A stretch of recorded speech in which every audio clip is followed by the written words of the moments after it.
Welcome back to Math Maintenance. For those of you who are with us for the first set of the lessons, thanks for joining us again. For those of you joining us for the first time, welcome.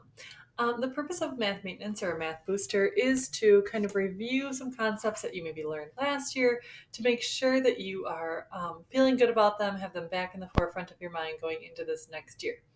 If in the process of doing that, I cover something that you haven't seen before, don't fret, you're getting a little introduction to it. Give it a try and see how you do. Sometimes there's just one concept in a day, sometimes there's multiple concepts in a day. Each day you'll also have some work to do in the packet that either you picked up or you printed, and then a digital activity to practice on as well. All right, enough about what we're going to do. Let's just go ahead and do it. So today we actually have 3 concepts that we need to review on. 2 of them you're going to review along with pages in your packet, so absolute value and ordering rational numbers. And then the third concept you're going to review by doing the digital activity post on Google Classroom today. So absolute value simply means the distance from 0 that a number is. So as I think about a number line and I think about 0, as I go to the right of 0, the numbers are positive, and as I go to the left of 0, the numbers are negative. But when I talk about distance something is from 0, for example, -2, I would still say that the distance from 0 to -2 is 2 spots. Same as the distance from 0 to 2 is 2 spots. So if I ask you the absolute value shown by 2 vertical bars of -4, the answer is 4. If I ask you the absolute value of 5, the answer is 5. Absolute values are always going to be the positive value of the number within the bars because it's referring to the distance that a number is from 0. Reviewing absolute value will be the first page in your packet. It looks like this. It asks you for a definition here and then to find the absolute value of several things. One of the questions is the absolute value of a number the same as the opposite of the number? And that answer is no, because if the number within the absolute value sign is already positive, like this 5, the absolute value is still going to be 5. So it's not the opposite of the number. It truly is the distance that number is from 0 on a number line.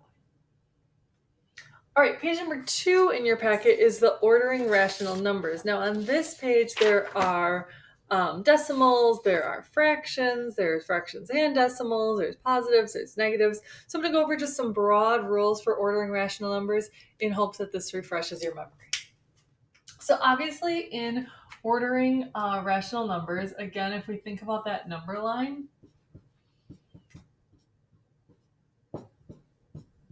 negative numbers would come in our order before positive numbers. So -3, 0, 3. Right? So if I'm ordering numbers, I'm ordering the negative numbers first and then the positive numbers second.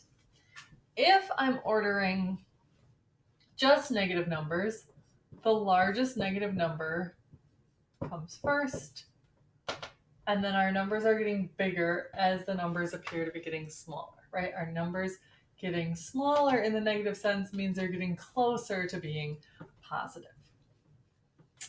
If I have decimal values, I can start by looking at the first spot after the decimal, the 10th spot, 3/10, 2/10, 3/10. So the 2/10 is going to be the smallest. 3/10, if there's not a number, remember it's a 0. So 0 hundredths, 8 hundredths, 0 hundredths is going to be less than 8 hundredths. So checking each place value as I go. When there's a difference in the place value, making decisions about what that means. If I'm thinking about fractions, I like to either think about fractions in terms of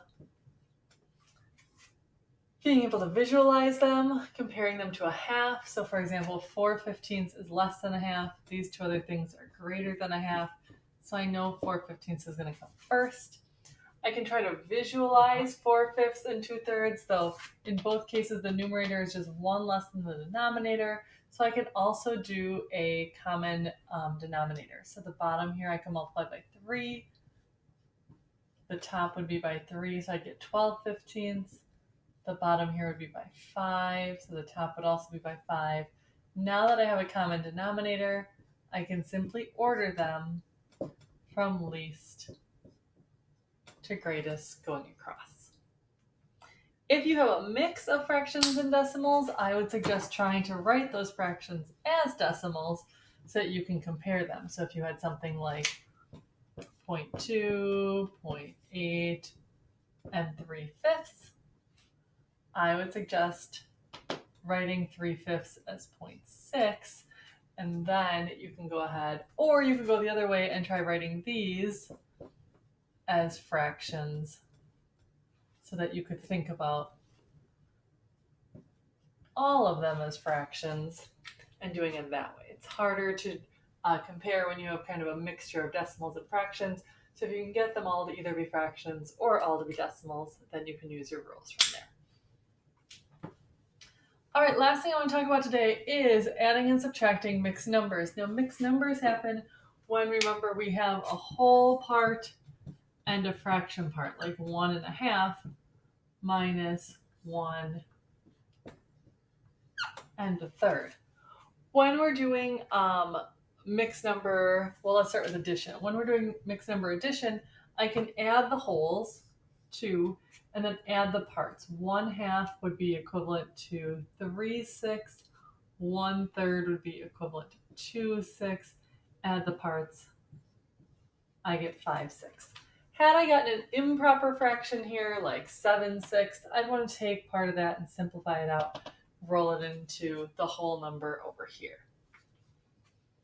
If I'm doing subtraction, I suggest subtracting the fraction part off first and then subtracting the whole number. So I need to subtract 1/3 from the 1/2 first. Again, I would find a common denominator and say, okay, when I subtract 1/3 off of 1.5, I end up with 1 and 1/6. And then I can subtract off 1 more, and that just leaves me with 1/6. The other way you can do that is to think about the whole thing as an improper fraction and then simplify it again later. So I could turn this into 1 times 2 plus 1 is 3/2 minus 1 times 3 is 3 plus 1, 4/3. Find a common denominator, which would be 6. So I'd have 9/6 minus 8/6. Then I subtract, and I'm just left with 1/6. So absolute value is a page in your packet today. Ordinary rational numbers is a page in your packet today. Adding and subtracting mixed numbers is your digital review today. Good luck.